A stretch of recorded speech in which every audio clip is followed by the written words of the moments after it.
हाँ भाई, very good evening, very good evening, very good evening सभी को। क्या ऑडियो वीडियो क्लियर है सभी को? क्या ऑडियो और वीडियो दोनों क्लियर है?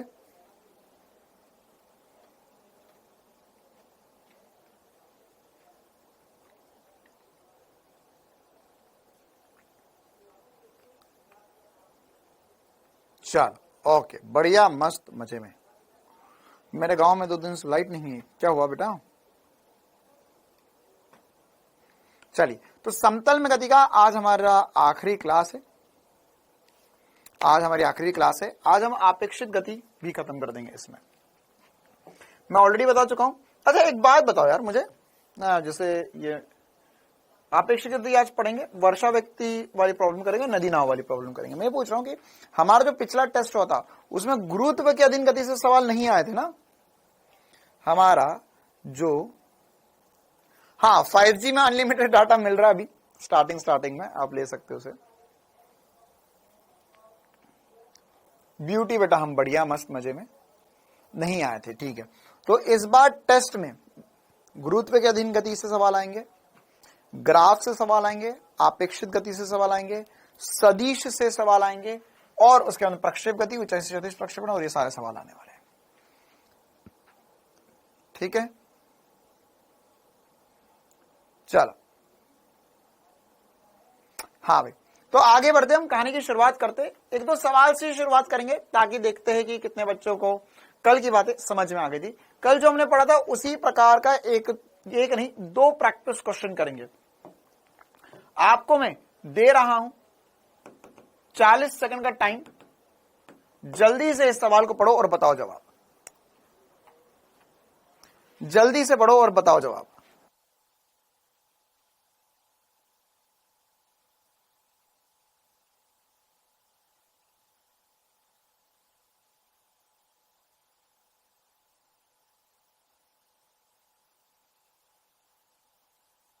बेटा जो क्वेश्चन में प्रॉब्लम है वो हम बता देंगे ना आपको, क्या चिंता कर रहे हो?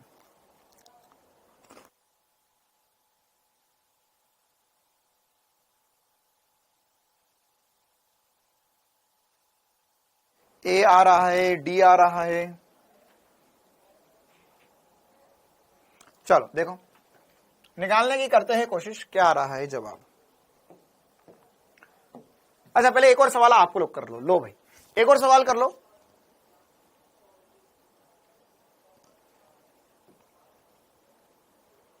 ये भी सेम कंसेप्ट पे आधारित सवाल, इसमें भी मिलेंगे आपको 40 सेकंड, ताकि तब तक जो बच्चे लेट होते हैं हमारे क्लास में वो भी आ जाए। 3rd राइट है। अच्छा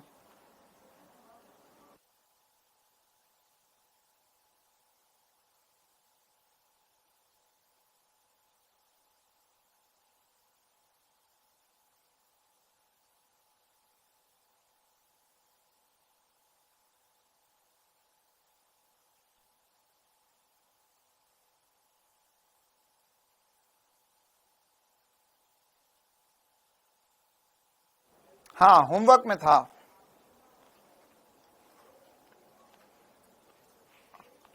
चलिए, हाँ मुझे भूख लग रही थी, मैं चिप्स खा ली तो मैं 2 सवाल देके।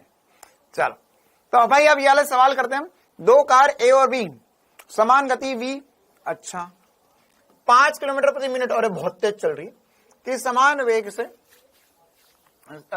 से समान बिंदु से गति प्रारंभ करती है। ए उत्तर की ओर तथा बी पूरब की ओर गति करती है। तो लिख लेते हैं, ए गई है सर उत्तर की ओर, तो ये हो गया 5 जे कैप। बी गई है पूरब की ओर, ये हो गया 5 आई कैप। क्या इतना इतना क्लियर है? क्या इतना इतना क्लियर है? अब क्या पूछा है हमें? बोला है ए के सापेक्ष बी का वेग, तो वेलोसिटी ऑफ बी, बी का वेग ए के सापेक्ष, ना उल्टा मत लिख देना। क्या बोला है? ए के सापेक्ष बी का वेग, किसका वेग पूछा है? बी का वेग, किसके सापेक्ष? ए के सापेक्ष, है ना। ये सब उल्टा लिख के दिया उसने आपको। आर्यन बेटा मेरे को रिप्लाई करने का टाइम नहीं मिल पाता है ना यार, मैं जितना टाइम होता है उसमें करता हूं कोशिश, लेकिन मेरे लिए बहुत डिफिकल्ट हो जाता है ये सब कुछ। तो बी का वेग होगा 5 आई कैप माइनस 5 जे कैप, ए का वेग, ये आंसर है।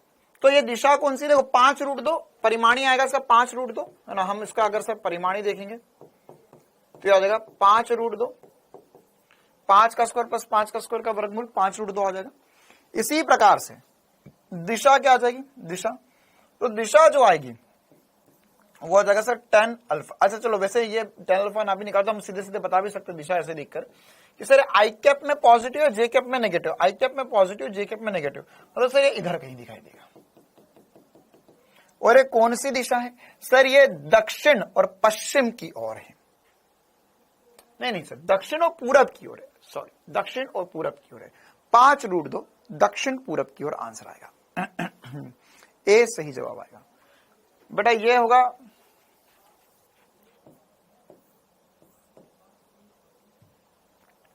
5 आई कैप इस दिशा में और -5 जे कैप इस दिशा में, तो ये परिमाणी इस दिशा में आएगा। तो ये कौन सी दिशा आ गई है, ये आ गया ईस्ट वेस्ट नॉर्थ साउथ, है ना, दक्षिण पश्चिम दिशा में आंसर आएगा। चल आगे बढ़ते, एक और सवाल। एक नाव जमीन के सापेक्ष, हाँ तो ये दिया हुआ है नाव मतलब बोट का वेग 3 आई कैप प्लस 4 जे कैप। अच्छा, वेग से पानी में चल रही है तथा नदी का पानी जमीन के सापेक्ष, मतलब वेलोसिटी ऑफ रिवर, रिवर मतलब नदी, नदी कितने से चल रही है, तो नदी कितने से चल रही है, नदी चल रही है रिवर या नदी का वेग, नदी का वेग कितना दिया है, नदी का वेग दिया है -3 आई कैप -4 जे कैप। चल अब क्या दिया है, पानी के सापेक्ष नाव का वेग क्या होगा, पानी के सापेक्ष नाव का वेग क्या होगा, तो वेलोसिटी ऑफ, क्या बोला है, पानी के सापेक्ष नाव का वेग, तो नाव का वेग नदी के सापेक्ष, ये नदी लिखा है और ये नाव के लिए है। चलो भाई, तो बताओ क्या आंसर आएगा, सर आएगा 3 आई कैप प्लस 4 जे कैप माइनस 3 आई कैप -4 जे कैप, तो माइनस माइनस हो जाएगा प्लस, माइनस माइनस हो जाएगा प्लस, तो क्या होगा यहां पर आंसर, जल्दी बता दो। तो आंसर हो जाएगा सर ये 3 और 3 हो जाएगा 6, तो 6 आई कैप प्लस 8 जी कैप आंसर आएगा। कितनों को ये बात चमक चुकी है, बोलो रे मेरे प्यारे, क्या दिशा परिमाण ये सब भी बता सकते हो। हाँ, होमवर्क में दूसरा सवाल था बेटा, एग्जैक्टली यही क्वेश्चन नहीं था, इस प्रकार का सवाल था। चलिए, सब बुरा मत मानना, लेकिन उत्तर की दिशा में, अच्छा एक बार चेक कर लेते, कोई बात नहीं बेटा, ए उत्तर की दिशा में, हाँ बेटा ये ए जो है उत्तर की दिशा में ऊपर जा रहा है तो प्लस जे लिखा हुआ है, कोई दिक्कत नहीं है, ठीक है। इसी प्रकार से बी जो है वो 5 से पूरब की ओर जा रहा है, तो आई कैप बिल्कुल सही है। फिर बोला है बी का वेग ए के सापेक्ष, तो ये हो जाएगा बी का वेग ए के सापेक्ष, तो 5 -5, आई में पॉजिटिव जे में नेगेटिव, ठीक है। चलिए, क्या दोनों क्वेश्चन सभी को क्लियर है, आगे बढ़े हम। अब हम आगे बढ़ते और आपेक्षित गति में और भी देखो, अब आपेक्षित गति में क्या है मैं तुम्हें बता देता हूं कहानी क्या है, आगे क्या होता है। अब ये हमने बेसिक आपेक्षित गति पढ़ लिया है, हो गया खत्म। लेकिन अब इसमें दिशा वाला y कैसे चेंज, नहीं गुनगुन बेटा, आय है क्या नाम है, गुनगुना रे गाना रे, तो ये बेटा क्या गुनगुना रहे हो, गुनगुन, हमें कुछ समझ नहीं आया। ये जो है वो सही है, अब आप बताओ इसमें क्या समझ नहीं आया। चल, तो हमने जो पढ़ा था, ये हमने जो पढ़ा था उस सब में, इस सब में हमने बिल्कुल बेसिक सी बातें कर ली, मतलब हमारी ये अपेक्षित गति खत्म हो चुका है। लेकिन सर फिर आज क्या पढ़ेंगे हम, आज हम जो है हम इसमें और एग्जाम्पल करेंगे, हम कुछ ऐसा एग्जाम्पल करने हैं, हमें फिर व्यक्ति, ये वर्षा व्यक्ति वाले सवाल करने हैं, हमें नदी नाव वाले सवाल करने हैं। तो ये क्या है, ये बेसिक सवाल है ना, मतलब ये पैटर्न है एक तरीके से समझो, है ना, कि आपको मैंने बेसिक थ्योरी जो थी वो पढ़ा दी, अब इसके क्वेश्चन के पैटर्न। अब इसमें ऐसे और भी पैटर्न हो सकते हैं जो गड़बड़ हो, मतलब जो पैटर्न हम ना पढ़े और उसके सवाल आ जाए। लेकिन ऐसा बिल्कुल नहीं होगा कि बिल्कुल अलग ही पैटर्न आ जाए। तो मैं सारे पैटर्न कवर करने की पूरी कोशिश करूंगा अभी की क्लास में, ठीक है। और साथ ही साथ आप लोगों को हो सकता है कि नीट एग्जाम में 99% चांस है कि इससे सवाल ना आए, लेकिन अभी इसकी कोई क्लैरिटी नहीं है, वो आने वाले समय में मैं आपको बता दूंगा, ठीक है। नितिन बेटा काहे परेशान कर रहा है क्लास को? चलिए, तो अब हम करते हैं, आगे बढ़ते हैं, एक और नए टॉपिक की शुरुआत। दो प्रक्षेप में आपेक्षित गति। मान के चलो कि यहां पर है ना, एक धरातल पर दो प्रक्षेप साथ में फेंके जाए, मतलब एक की जगह दो प्रक्षेप साथ में फेंके जा रहे हैं। एक इस तरफ फेंका गया और दूसरा वाला प्रक्षेप इस तरफ फेंका गया, है ना। ये कुछ ऐसी कहानी है। कैसी कहानी है? जैसे आपने अगर रामायण देखी हो या महाभारत देखी हो, तो उसमें क्या होता है, उसमें ऐसा बताओ ना कि एक तीर इधर से चला, फिर एक तीर इधर से चला, और उसमें फिर ऐसा म्यूजिक आता है, और एकदम से दोनों तीर एक दूसरे के सामने आते हैं और बिजली कड़कती और दोनों तीर गायब हो जाते हैं, है ना। एक तीर गायब हो जाता है, दूसरा वाला रह जाता है। तो ये ऐसे कैसे कर दिया कि एक तीर उधर से मारा, एक तीर इधर से मारा, और इतना कितनी एक्यूरेसी से हमेशा तीर मारते थे एक दूसरे को कि वो हवा में टकरा जाते थे। ऐसा कैसे संभव हो सकता है ना, कि भाई ऐसे तीर मारे कि हवा में टकरा गए। ये भी हम करेंगे। और इसके अलावा ये आपेक्षिक, मतलब ये भी क्या है, ये भी अगर तीर मार रहे तो भी प्रक्षेप गति है, इधर से भी प्रक्षेप गति है, ठीक है। तो प्रक्षेप गति में हमें और बातें देखनी है, आपेक्षिक प्रक्षेप गति की बातें। तो देखो, मान के चलो कि हमने इसको समझने के लिए एक सवाल बनाया। हमने बोला कि यहां पर एक तोप का गोला है और यहां पर भी एक तोप का गोला है। अब बांगड़ बिल्ले ने इन दोनों तोप के गोलों पे दो बच्चे बांध दिए। बोले फिजिक्स पढ़ना थी तो बच्चे ही उठा लाए, दो बच्चे बांध दिए, ठीक है। एक बच्चा यहां बांध दिया, दूसरा बच्चा यहां पर बांध दिया, और उसके बाद में इसने इन दोनों बच्चों को कर दिया फायर, ठीक है। तो क्या होगा, दोनों बच्चे उड़ते हुए जाएंगे, दोनों बच्चे उड़ते हुए जाएंगे। तो अब ये बच्चा उड़ता हुआ जा रहा है, अच्छा ये हरे कलर का बच्चा है, हरे रंग के बच्चों का रंग भी डाल दिया बच्चों पे, ताकि पता चल जाए कौन सा बच्चा कहां जा रहा है। एक बच्चा इधर उड़ रहा है, एक बच्चा इधर उड़ रहा है, ठीक है। तो अब इन दोनों को आपेक्षित पथ कैसा दिखाई देगा, ये और यहां पर इनकी आपेक्षित गति कैसे होगी, ये समझना है। मतलब जब बच्चा 1 देखे बच्चे 2 को तो कैसा दिखाई दे, है ना। मतलब मान के चलो एक बच्चा यहां से उड़ता जा रहा है, एक बच्चा उधर से उड़ता है, तो जब ऊपर एक बच्चा उड़ता हुआ दूसरे बच्चे को देखेगा तो उसे वो कैसे पथ पर गति करता हुआ दिखाई देगा, परवलकार, सरल रेखा, ऐसा कुछ पता करना है हमें। तो अगर हम इनमें किसी भी क्षण पर इनमें हम आपेक्षित वेग देखना चाहे तो कैसा होगा, देखते हैं। अगर मान के चलो मैंने बोला कि ये वाला कोण θ1 हो जाए, इसको फेंका u1 वेग से, ये वाला कोण θ2 हो जाए और इसको फेंका u2 वेग से। क्या मैं ऐसा बोल सकता हूं कि सर जो बच्चा 1 होगा उसका वेग किसी भी क्षण पर आपेक्षित वेग देखना है, तो ए बच्चा बोल देते, इसे बी बच्चा बोल देते हैं। तो ए बच्चे का वेग जो होगा वो होगा u1 cos θ1 i cap v1 sin θ1 minus gt j cap. मैं तो घर से याद करके आया था, मैंने तो लिख दिया, तुम समझो मैंने क्या लिखा। दूसरे बच्चे का वेग होगा u2 cos θ2, वैसे नेगेटिव में होना चाहिए, i cap plus v2 sin θ2 minus gt j cap.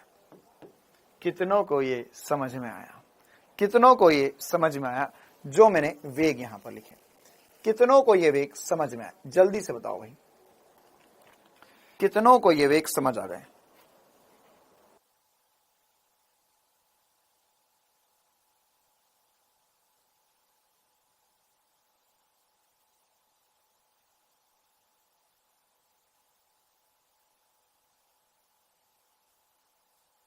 आ गया? आ गया।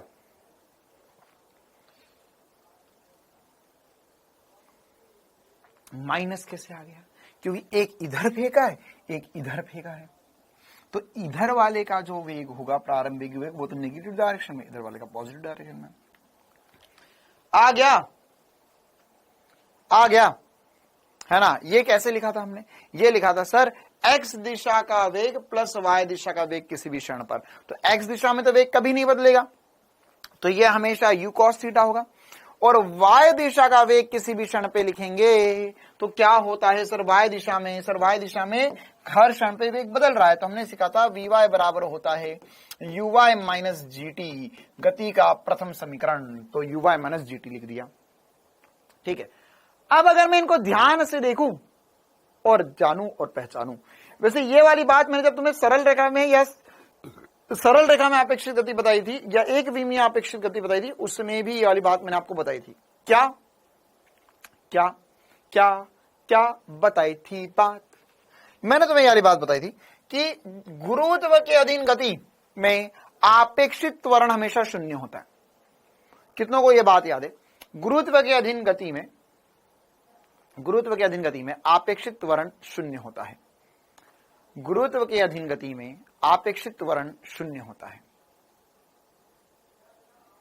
गुरुत्व के अधीन गति में आपेक्षिक त्वरण शून्य होता है। कितनों को यह बात समझ में आएगी?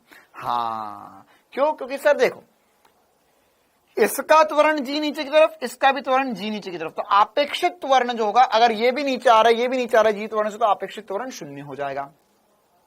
ठीक है, अच्छा, तो अगर मैं यहां पे आपेक्षित वेग देखूं तो देखो क्या मैं ऐसा बोल सकता हूं, वैसे आप चाहो तो इसमें निकाल सकते हो velocity of A with respect to B, लेकिन मैं इतनी मजदूरी नहीं करूंगा, इतना बड़ा। देखो अगर आप ये सब कुछ ना भी लिखते तो भी मैं जो बता रहा हूं वो आंसर आ जाएगा, ये बात समझ में आ जाएगी तुम्हें। ये तो बस मैंने इसलिए लिखा था कि कितने बच्चे चीजें रिवाइज कर रहे, कितने बच्चे सीरियस है ये पता करने के लिए, है ना? क्यों? क्योंकि जो बच्चा है उसको जो बच्चा बोल रहा है सर ये मेरे को u1 cos थीटा 1 और v1 sin theta 1 minus gt समझ नहीं आया, मतलब ये चिंता का विषय और बहुत गहन चिंता का विषय है ना। क्योंकि मैं एक बात, ईमानदारी वाली बात बता दूं बेटा तुम्हें, हमारे बीच में ना, इसी बैच में से बहुत सारे बच्चे बैठे हुए जिन लोगों ने पिछले साल जी तोड़ मेहनत करी थी, 10-10 12-12 घंटे पढ़ाई करी थी, तब जाकर उनके नीट में 450, 500, 550 नंबर आए, है ना? अगर आपको विश्वास ना हो, हाँ यहां पर v आएगा, v की जगह u आएगा, बिल्कुल u।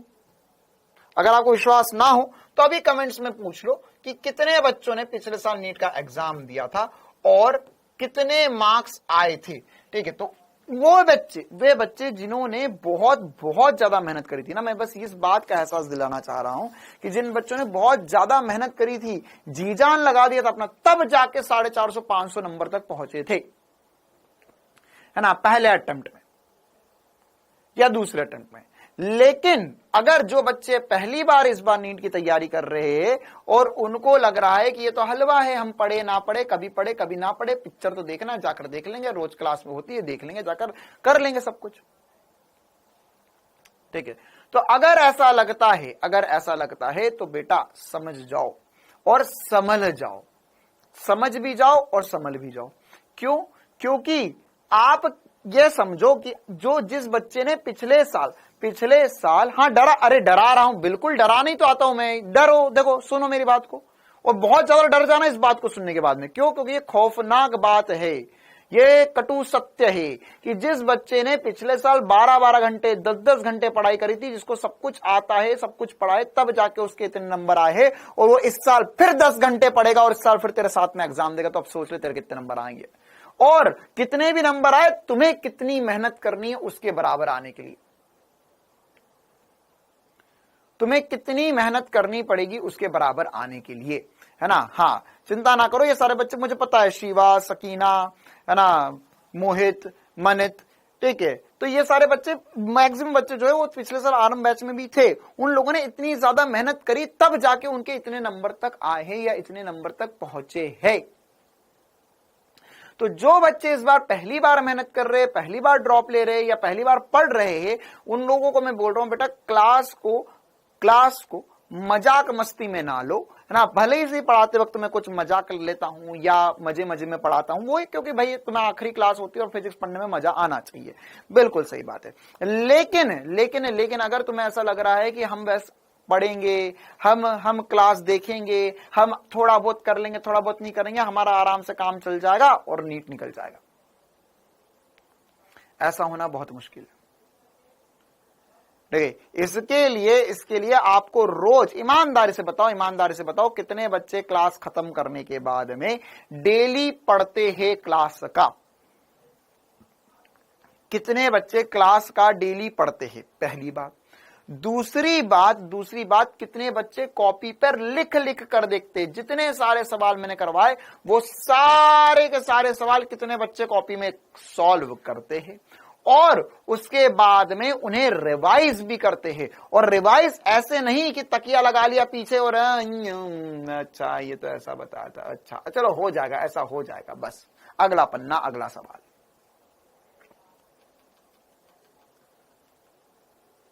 कितने बच्चे वाकई में कॉपी पर पेन चलाते हैं। जितना कॉपी पे पेन चलाओगे उतने नंबर बढ़ेंगे फिजिक्स में, इस बात की गारंटी है ना। फिजिक्स में देखो भाई, सीधी बात है, डॉक्टर बनना तो आलसी डॉक्टर कैसे हो सकता है, आलस तो भगाना पड़ेगा। तो अगर आपके अंदर आलस्य है तो उसे भगा दो, तुरंत भगा दो। तो डॉक्टर कैसे बन जाएगा यार, आलसी डॉक्टर कैसे, पता चला ऑपरेशन आ रहा है, मैं तो थक गया यार, थोड़ी देर बात करेंगे, है ना। तुमने वहां बेचारा का पैर काट के रख दिया और थोड़ी देर बात करेंगे हम।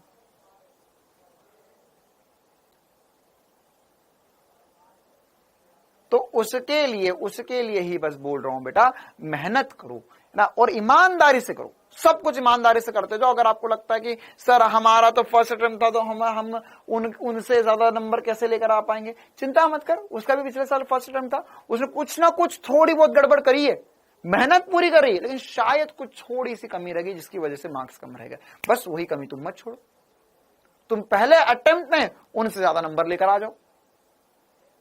लेकिन इन सब के लिए आपको ठीक से चीजें मैनेज करना पड़ेगी, ठीक से जो रोज क्लास में बताया जा रहा है, क्लास के बाद में उसे पढ़ना होगा, उसे रिवाइज करना होगा, लिख कर रफ में लिख कर देखना होगा। हर क्लास के बाद में जो भी सवाल बताया जा रहा है, आप छोड़ दो सवाल को, सॉल्यूशन मत देखो, सवाल को देखो, सॉल्यूशन छोड़ो और खुद से सॉल्व करो कि हाँ सर इस स्टेप के बाद में ऐसा था, इसके बाद में ऐसा था और इसके बाद में ऐसा करा तो हमारा आंसर आ गया। इतना मिनिमम सबको करना ही पड़ेगा, तब जाके बात बनेगी। ठीक है, तो बढ़िया तरीके से मेहनत करो, बढ़िया तरीके से पढ़ो, तब जाके चीजें बनेगी। और ऐसा मत सोचना कि अगर हमने पढ़ा, हमने 1-2 हफ्ते पढ़ लिया तो हमें रिजल्ट मिल जाएगा।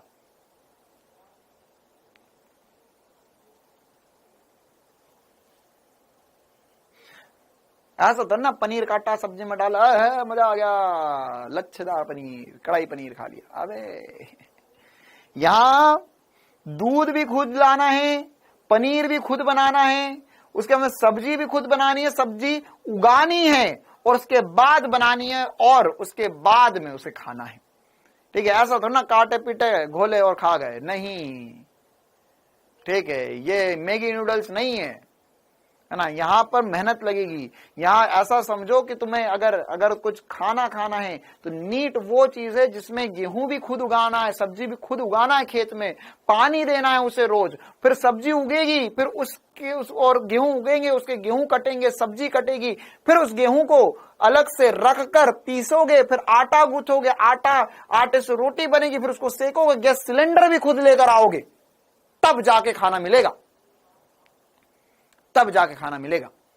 तब जाके कुछ होगा नीट में।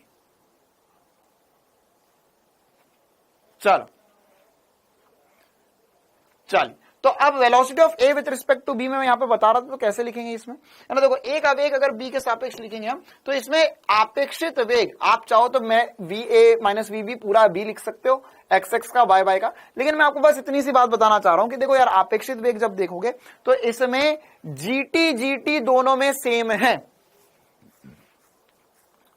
जीटी दोनों में सेम है, या वाई दिशा में हम बोल सकते हैं सर वाई दिशा में क्या है, वाई दिशा में गुरुत्वीय त्वरण दोनों का समान है। y दिशा का गुरुत्वीय त्वरण दोनों का समान है। तो अगर y दिशा का गुरुत्वीय त्वरण दोनों का समान है तो मैं यहाँ पे आपेक्षित वेग तो होगा, लेकिन आपेक्षित त्वरण जो होगा a with respect to b जो होगा वह शून्य होगा, आपेक्षित त्वरण शून्य होगा। मतलब ये हुआ कि जमीन से देखोगे तो त्वरित गति करते हुए दिखाई देगा, लेकिन जब पहला बच्चा दूसरे बच्चे को देखेगा, पहला बच्चा दूसरे बच्चे को देखेगा तो वो उसे नियत वेग से चलता हुआ दिखाई देगा। कैसा दिखाई देगा? नियत वेग से। मैं एक बार फटाफट लिख देता हूं, इसको इससे माइनस करोगे तो ये हो जाएगा, एक बार खुद से लिखने का ट्राई भी करो, ये दोनों माइनस होंगे आई में, तो ये हो जाएगा u1 cos theta 1 minus minus plus हो जाएगा u2 cos थीटा 2। ये आई कैप में आपेक्षित वेग होगा, जुड़ गया है ना। क्योंकि देखो ऐसा भी समझ सकते हो, ऐसा भी समझ सकते हो, जिसको समझ नहीं आया वो ऐसा समझो। देखो x दिशा में दोनों एक दूसरे की तरफ चल रहे, तो एक दूसरे की तरफ चलेंगे तो आपेक्षित वेग जुड़ जाएगा। y दिशा में एक दूसरे के साथ चल रहे, ये भी ऊपर जा रहा है, ये भी ऊपर जा रहा है, तो y दिशा में आपेक्षित वेग घट जाना चाहिए, तो ये घटेगा, GT कैंसिल आउट हो जाएगा। यहां पर हो जाएगा u1 sin theta 1 minus u2 sin theta 2 minus u2 sin theta 2 जे कैप। ये हमारे पास ए का वेग बी के सापेक्ष हो गया। ठीक है, कैसे लिखा? देखो कैसे लिखा। अगर आप ये सब ना भी लिखते तो भी कर सकते थे। कैसे कर सकते थे? सर एक्स दिशा का अपेक्षित वेग जुड़ेगा, वाय दिशा का अपेक्षित वेग घटेगा, वाय दिशा का अपेक्षित वेग घट जाएगा। तो एक्स दिशा का जुड़ जाएगा, क्यों? क्योंकि दोनों विपरीत दिशा में आ रहे एक्स में, और वाय में दोनों समान दिशा में जा रहे हैं। क्योंकि हमने क्या कहा था कि सर इसको तोड़कर पढ़ेंगे। ठीक है, तो यहां पर क्या होगा? यहां पर जुड़ गया और यहां पे घट गया, आपेक्षित त्वरण शून्य हुआ। मतलब इसका कुल मिलाकर कहानी यह है, कुल मिलाकर कहानी यह है बेटा कि यहां पर हम एक छोटी सी बात बोल सकते हैं कि आपेक्षित वेग नियत है ना बेटा। u2 negative, u2 cos theta 2 negative कैसे हो गया? 5 बार बता चुका हूं मैं तुम्हें कि यह नेगेटिव दिशा में। क्लास में टाइम पर आया करो, मुझे लग रहा है तुम अभी आए हो क्लास में अरविंद। ठीक है, ये क्या होगा? ये इस दिशा में होगा, ये दिशा पॉजिटिव है, दिशा नेगेटिव है, तो इसे नेगेटिव में बोला है मैंने, इसलिए माइनस u2 cos थीटा 2 करा। पहली बात। दूसरी बात, velocity of A with respect to B लिख चुके हैं हम, बिल्कुल सही बात है, ये भी लिख चुके हैं हम। तो अब यहां पर ये देखें तो ये नियत मान है। देख ये नियत है, ये भी नियत, समय पर निर्भर नहीं कर रहा है। मतलब आपेक्षित वेग जो है, इसको मैं इधर लिख देता हूं, ये तो त्वरण तो शून्य है, लेकिन आपेक्षित वेग जो है वह नियत है, आपेक्षित वेग नियत है। तो इसका मतलब यह हुआ कि अगर एक वस्तु या किसी भी वस्तु का वेग नियत होता है तो वह सरल रेखा में गति करती है, सरल रेखा में गति करती है। मतलब कि जब एक बच्चा इस तोप से निकला, दूसरा बच्चा उस तोप से निकला, तो वो उसे स्ट्रेट लाइन में गति करता हुआ दिखाई देगा। कैसा? सीधी सरल रेखा में गति करता हुआ दिखाई देगा। कैसे देखेगा? इमेजिन करो, है ना, यहां से एक बच्चा निकला, एक बच्चा इधर से आ रहा है, तो जब भी ये इसे देखेगा तो उसे लगेगा देख वो आया, वो आया, वो आया, वो आया, वो आया, वो आया, वो आया, वो आया, वो आया, वो गया गया गया गया गया गया गया, तो वो एक स्ट्रेट लाइन में चलता हुआ उसे दिखाई देगा। कैसे दिखेगा? एक स्ट्रेट लाइन में, सीधी लाइन में चलता हुआ दिखाई देगा हमेशा, क्योंकि आपेक्षित त्वरण नियत है। ठीक है, तो यहां पर क्या हुआ? यहां पर हम बोल सकते हैं कि यह आपेक्षित गति जो होगी वो एक सरल रेखीय गति होगी। तो यहां पर आपेक्षित गति मतलब कि ए जब बी को देखेगा या बी ए को देखेगा तो उसे एक सरल रेखा में गति करता हुआ दिखाई देगा। ठीक है, हाँ, एक ही टाइम पे निकलेंगे बेटा, दोनों बच्चे एक ही टाइम पे तोप के गोले से एक साथ निकले हैं। ठीक है, तो यहां पर क्या होगा? पथ जो होगा, आपेक्षित पथ, ये सीधा सवाल आएगा, सीधा सवाल। आपेक्षित पथ सरल रेखा होगा, आपेक्षित पथ क्या होगा? सरल रेखा होगा।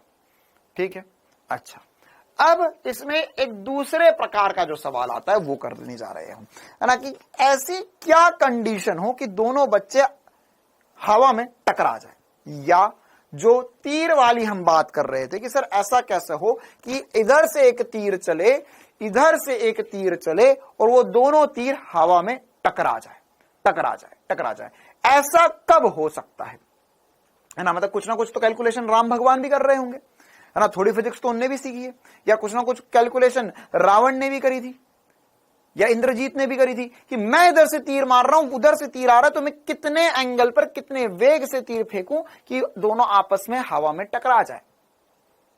ऐसा क्यों नहीं हुआ कभी भी कि उधर से एक तीर आए, इधर से एक तीर आए और दोनों तीर क्रॉस कर गए एक दूसरे को? ऐसा कभी नहीं होता है ना। क्यों? क्योंकि वो तीर जो है वो आप और समझो तीर है यार, एकदम पॉइंट है आगे, वो पॉइंट से पॉइंट टकरा जाते हैं। तो ऐसा कैसे होता है? ऐसा कैसे होता है देखो, तो उसके लिए अगर मैं टक्कर की कंडीशन देखूं, प्रक्षेप गति में ही टक्कर की स्थिति कि दो प्रक्षेप टकरा जाए, आप चाहो तो पूरा लिख लो, दो प्रक्षेप हवा में टकरा जाए तो उसकी क्या स्थिति होती है, क्या कंडीशन होती है। इसके लिए एसपी स्टार भी बताऊंगा, लेकिन सबसे पहले फील दिलवा देता हूं एक बार, है ना। फील दिलवा देता हूं कैसे टक्कर होनी है। अब देखो, क्या तुम्हें ऐसा लगता है कि हमारी कोई औकात है यह समझने की कि सर दोनों हवा में गति कर रहे हैं, ये भी हवा में गति कर रहा है, ये भी हवा में गति कर रहा है और हवा हवा में टकरा जाए? नहीं सर, ये हमारे बस के बाहर है सब कुछ। क्यों? क्योंकि हम दो ही विमीयों को कभी साथ में सॉल्व नहीं कर सकते। ये बात मैं आपको पिछले, मतलब जब से हमने ये पिछला चैप्टर खत्म कर दिया, अगला चैप्टर शुरू किया, उसमें पहले दिन से बता रहा हूं क्या कि हम यहां पर दोनों चीजों को साथ में सॉल्व नहीं कर सकते, कभी सॉल्व नहीं कर सकते। ठीक है, तो हम क्या करते हैं, हम इसको तोड़ लेते हैं। अभी जैसे हमने तोड़ा था, फिर से तोड़ देता हूं। यहाँ पे कोण θ1 था, ये u1 था, और यहाँ पे कोण θ2 था, और यहाँ पे वेग u2 था। अब एक बार में से तोड़कर लिखकर बता देता हूं आपको। कैसे तोड़कर लिखोगे सर? मान के चलो ये वाला वेग, तो ये वाला होगा u1 cos θ1, और इधर वाला वेग हो जाएगा u2 cos θ2। ठीक है, अरे अरे अरे u1 sin θ1 होगा, y दिशा का वेग। अच्छा, x दिशा का इसका प्रारंभिक वेग सर u2 cos θ2, और इसका प्रारंभिक वेग u2 sin θ2। क्या ये सभी को समझ में आ गया? ठीक है, अब एक बात बताओ, इसको ऐसे मत समझ, ऐसे समझेगा तो कभी जिंदगी में कर नहीं पाएगा, कभी जिंदगी में नहीं कर पाएगा, है ना। तो कैसे समझना है हमें ऐसे समझना है। ये बताओ कि मेरे पास अगर दो गाड़ियां हैं, है ना, या दो गेंद है, एक गेंद इधर जा रही है, एक गेंद इधर आ रही है, इसका वेग कुछ है, इसका वेग कुछ है, क्या ये टकराएंगी? आमने सामने आ रही है ना। ऐसा नहीं कि सर ये आगे पीछे से निकल जाएगी, वो तो फिर द्विविमीय थोड़ी ना रहेगा, त्रिविमीय हो जाएगा। हम तो पहले इसके दो डायरेक्शन तोड़ लिए, एक ऊपर एक नीचे। तो हम अगर ये ऐसे चाह रहे हैं तो क्या ये ऐसे हमेशा टकराएंगी? हमेशा टकराएंगी, हमेशा टकराएंगी, हमेशा टकराएंगी, हमेशा टकराएगी। हाँ सर, हमेशा टकराएगी। क्यों सर? क्योंकि अगर एक गेंद इधर से आ रही है, एक गेंद उधर से आ रही है, तो एक्स दिशा में तो ये हमेशा टक्कर होगी ही होगी, चाहे जो हो जाए, चाहे जो हो जाए, एक्स दिशा में तो टक्कर होगी ही होगी। तो एक्स दिशा में टक्कर हो गई। देख, तुझे टक्कर करवानी है, सीधी सीधी बात, नो बकवास। तुझे टक्कर करवानी है, मतलब एक्स दिशा में भी टकराए, वाय दिशा में भी टकराए, तब टोटल टक्कर होगी, वरना टक्कर होगी नहीं। बस इतनी सीधी बात है। क्या बोल रहा हूं? फिर से सुनो, ध्यान सुनो। क्या कि अगर टक्कर होना है इस दुनिया में, है ना, अगर मान के चलो कि तुम इधर चल रहे हो, तुम्हारे सामने से एक गाड़ी आ रही है और दोनों गाड़ियां आपस में टकरा गई, तुमने टक्कर कर दी, तो कैसे टक्कर होती है? कैसे टक्कर होती है ना। या अगर मान के चलो कि तुम गाड़ी चला रहे थे, कोई दीदी रोड क्रॉस कर रही थी, है ना, तो क्या हुआ कि तुमने सोचा कि अब ये दीदी इधर जाएंगी, तो तुमने सोचा कि मैं इनके पीछे से गाड़ी निकाल लेता हूं। तो अब तुमने गाड़ी निकालने की कोशिश करी। अब टक्कर कैसे हो जाती है? टक्कर कैसे हो जाएगी? क्योंकि सर हमने सोचा कि हम गाड़ी इधर ले जा रहे हैं, अब हमने सोचा गाड़ी थोड़ी इधर ले जाए तो इधर से निकल जाएगी, लेकिन दीदी ने भी सोचा कि गाड़ी तो आगे से निकलेगी, मैं भी पीछे हो जाती हूं, तो उस कंडीशन में टक्कर हो जाएगी। मतलब कि इतना तो पक्का है कि गाड़ी आगे तो जाएगी, इस डायरेक्शन में तो होगी। अब तुम्हें क्या करना है? तुम्हें इधर वाली डायरेक्शन में बचाना है रोड पे टक्कर। ठीक है, तो क्या होता है कि अब टक्कर कैसे हो जाएगी कि सर अगर इस डायरेक्शन में मैं जिधर गया उधर वो भी चले जाए तो टक्कर हो जाएगी, या फिर उल्टा हो जाए तो कभी टक्कर ना हो कि वो आगे निकल जाए, मैं पीछे से निकल जाऊं, तो टक्कर कभी ना होगी। ठीक है, एक बार तो हाँ, अच्छा वैसे ये कमेंट ना मैं लड़कियों पे नहीं कर रहा हूं, है ना, लेकिन एक बार मेरे साथ जिंदगी में वाकई में ऐसा हुआ था, है ना। उस दिन मतलब मैंने रोड पे गाड़ी रोक दी, साइड में लगाई, मैं 5 मिनट तक गहरी सांस ली मैंने कि आज मैंने एक जिंदगी बचा ली, वरना हादसा हो जाता मेरे साथ। एक बार भोपाल की बात है, मैं एक बार जब मैं भोपाल में था, कॉलेज में था, तो क्या हुआ, मैं गाड़ी से जा रहा था बहुत चौड़ा रोड है ना, मेन रोड है। अगर कोई भोपाल मिलन, वहां पे एक मिलन टॉकीज वगैरह है कुछ बढ़िया सा, तो वहां पर क्या है, चौड़ा रोड है, इधर 4 लेन का रोड है, मतलब इधर 2 लेन है, इधर 2 लेन है। तो एक बार की बात है ना, क्या हुआ कि ये ऐसा रोड था, इस तरह बीच में डिवाइडर था और इधर और रोड था, गाड़ियां इधर से आ रही थी, सारी गाड़ियां इधर से आ रही थी, मैं भी गाड़ी पे था। एक बालिका इधर से आई, यहां तक चली चली चली चली चली, अब यहां तक आ गई, मतलब कि ऑब्वियस सी बात है वो रोड तो क्रॉस कर जाएगी, 100% बात है। अगर यहां तक पहुंच गई है मतलब कि 100% रोड क्रॉस कर जाएगी। तो मैंने सोचा कि भैया अब गाड़ी मैं यहां से सीधे निकाल लेता हूं। पता नहीं क्या हुआ, उसके मन में क्या ख्याल आया कि वो यहां तक पहुंच गई थी और जैसे ही मेरी गाड़ी आने लगी मुड़ कर वापस आ गई। हाँ, 2 व्हीलर थी उस, अब गरीब आदमी था वो, मेरे दोस्त की गाड़ी, दोस्त की बाइक थी। मैं भाई बहुत गरीब आदमी था कॉलेज में, तो है ना, तो ऐसे मांग के काम चलाता था। तो मैं इधर से निकल रहा था, तो मैं यहां तक, अब यार आधे से ऊपर रोड क्रॉस, मतलब 2 कदम और चल जाती तो यहां पहुंच जाती। लेकिन उसे लगा कि नहीं नहीं नहीं नहीं, ये ऐसे कैसे निकल जाएगा, तो पीछे, ठीक है। और फिर वो तो अचानक से मतलब मेरा ध्यान गया, मैंने थोड़े ब्रेक लगा दिए, तू निकल जा पहले वापस, फिर बाद में मैं गाड़ी चला लूंगा। मैंने गाड़ी 2 मिनट साइड में लगाई, गहरी सांस ली 4 बार और फिर उसके बाद में मैं आगे गया। फिर मैंने गाड़ी चलाई ही नहीं, मैं एकदम आराम 30-40 की स्पीड पे चलाता रहा।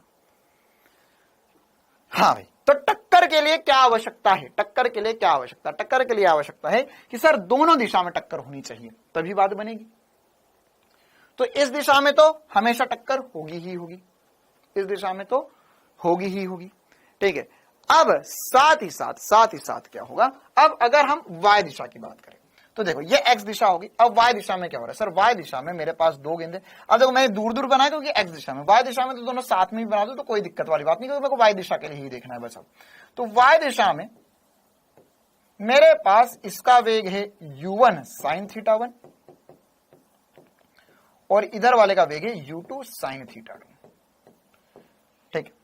अब ऐसा कैसे हो जाए कि यह y दिशा में टकरा जाए, तो y दिशा में टकराने के लिए, y दिशा में टकराने के लिए एक बात तो पक्की है।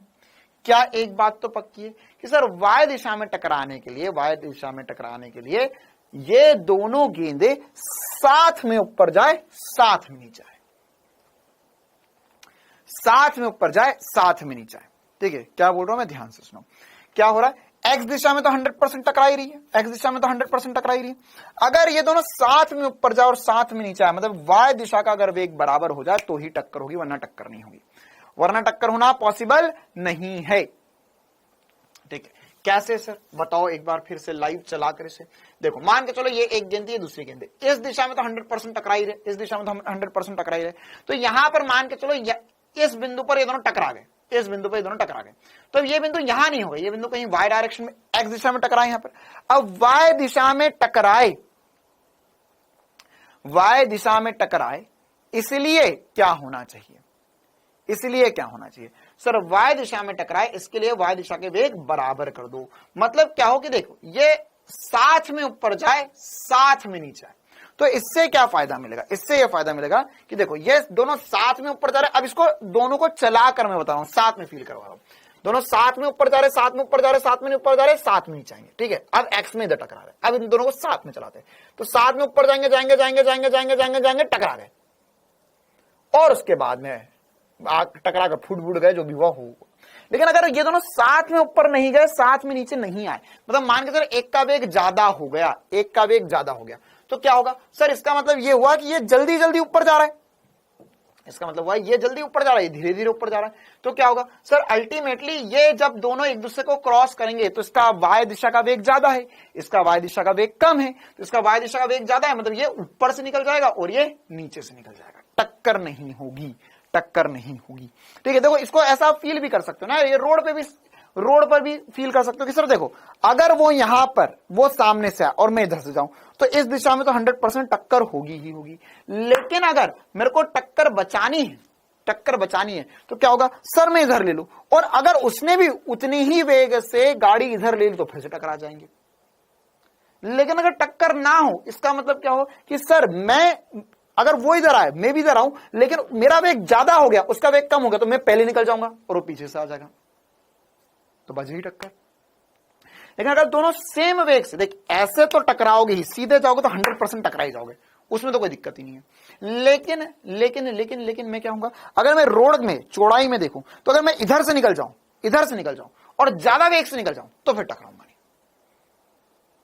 क्या ये बात सभी को फील आई, है ना? अगर जिसको फील आया बहुत बड़ी बात, जिसको फील नहीं आया बस इतनी सी एक बात एसपी स्टार वाली लाइन लिख लो कि टक्कर के लिए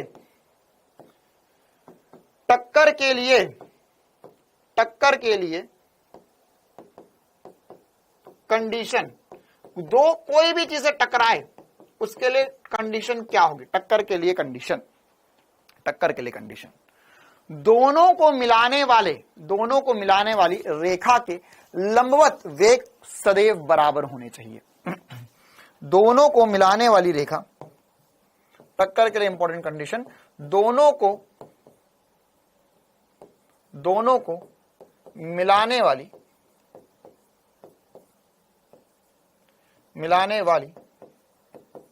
रेखा के लंबवत वेग समान होने चाहिए।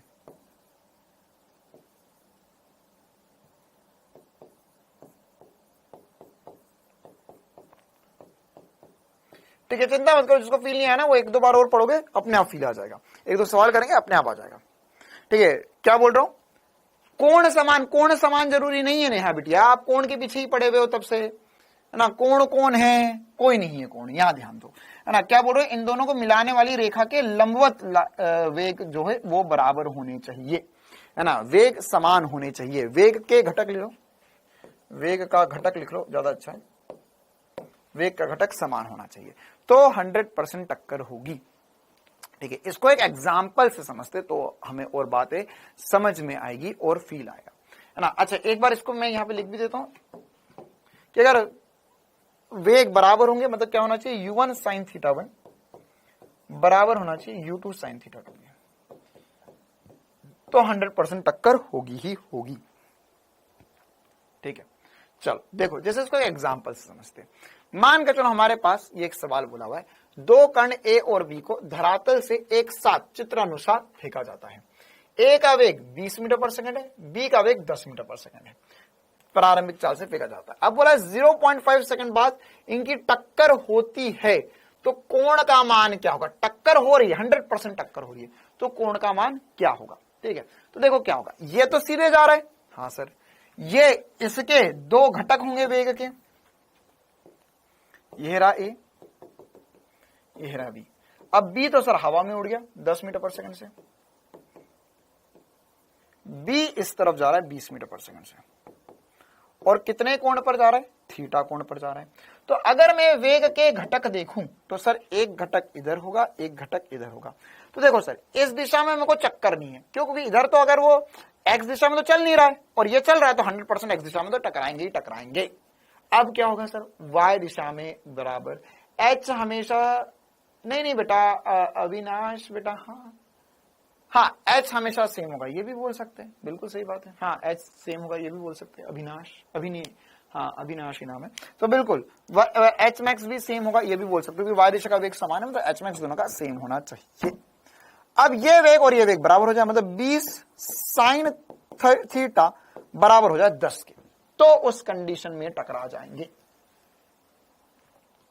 हाँ, ये हर जगह होता है बेटा, ये हर जगह होता है। जब भी अगर मान के चलो भारत पाकिस्तान में, मान के पाकिस्तान वालों ने जैसे एक बम फेंका, तो हम चाहते हैं हवा में बम फूट जाए, तो आजकल तो वैसे भी बहुत एडवांस टेक्नोलॉजी है ना, वो सब कैलकुलेशन कंप्यूटर ही कर डालता है कि ऐसे ऐसा फेंकेंगे तो मामला सेट हो जाएगा, उस पर जाके लग जाएगी। हाँ भाई, जल्दी से बताएंगे कौन क्या आएगा, तो सर हो जाएगा 20 साइन थीटा बराबर होगा 10 के, तो ये हो जाएगा साइन थीटा बराबर 1/2, या थीटा की वैल्यू आ जाएगी 30 डिग्री। क्लियर है मामला, थीटा की वैल्यू आ जाएगी 30 डिग्री। आ गया सभी का आंसर, क्लियर है कहानी?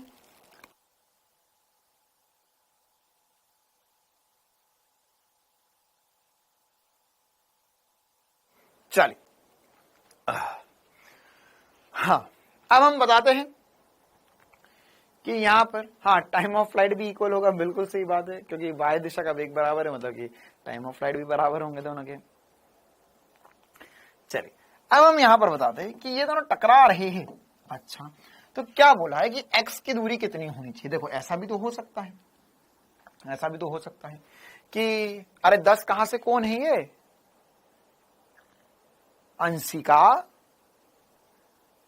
बिटिया रानी बड़ी सयानी, पूछे सवाल।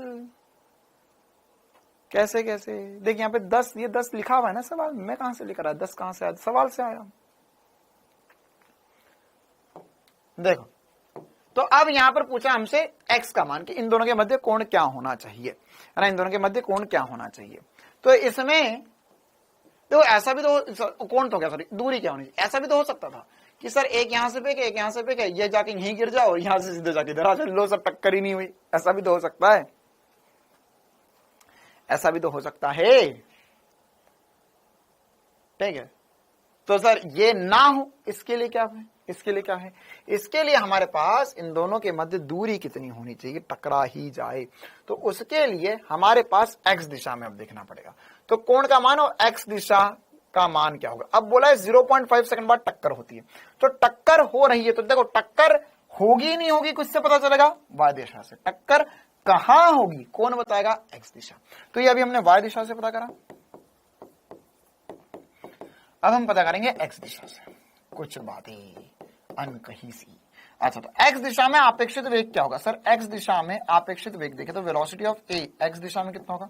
देखो यार ये 30 है, सॉरी 20 है, कोण हमने 30 डिग्री निकाल लिया, ये 10/20 करेंगे 1/2 आएगा, तो 30 डिग्री कोण आ गया।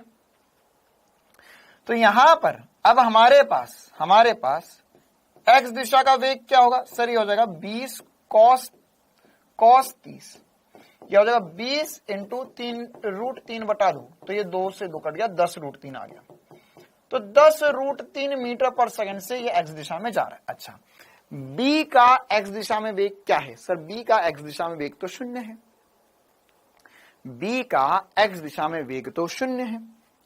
अरे बोल मेरे प्यारे, b का x दिशा में वेग क्या। सर b का x दिशा में वेग तो 0 है, a का x दिशा में वेग है, b का x दिशा में वेग तो 0 है सर।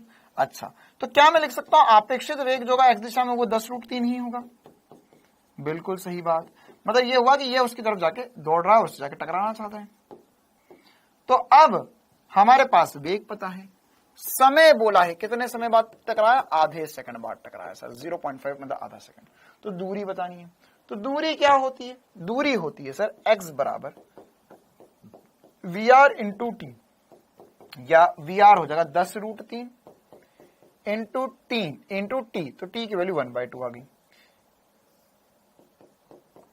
तो जाएगा 5√3 मीटर, है ना। √3 की वैल्यू रख के आप सॉल्व कर सकते हो, बाकी मैंने अप्रोक्सीमेट वैल्यू बता दी आपको, 5√3 मीटर। जीरो कैसे है सोनाली बिटिया, ऐसे कैसे काम चलेगा।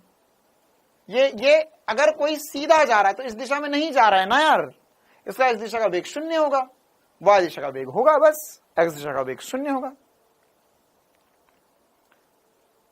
ठीक है, चलो, तो ये बिल्कुल बेसिक से सवाल, बिल्कुल बेसिक से बातें हमें पता होनी चाहिए। हाँ भाई, आ गया समझ में। अब हम आगे बढ़ते और एक और प्रकार के प्रश्न पे चर्चा करते हैं, जिसे कहते हैं वर्षा व्यक्ति प्रश्न या रेन मैन प्रॉब्लम। बिल्कुल आसान सी कहानी है, जिनको पुरानी बातें समझ में आई उनके लिए तो हलवा है, रेन मैन प्रॉब्लम।